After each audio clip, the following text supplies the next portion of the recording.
ok asalaamaaleykum wa rahmatullahi taala wa barakaatu xanaa di wax xaalu inna lillahi wa inna ilayhi rajiun xalifa général de Layène Chérif Doudou Makhtar Laye ibnu Seydina Mandione ibnu Seydina Limaamul Mahdi al Muntasar moo fi bàyyi ko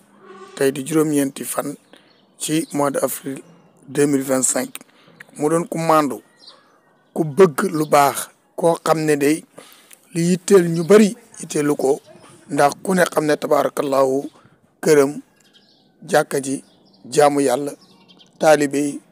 juliti yàlla yi waa kër Seydina Limaamul Mahdi moo tax kenn dégg ko ci yu bëri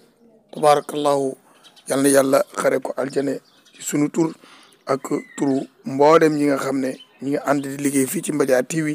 ñu ngi koy ñaanal yàlla yal na yàlla xare ko aljana tey nag lañ koy denc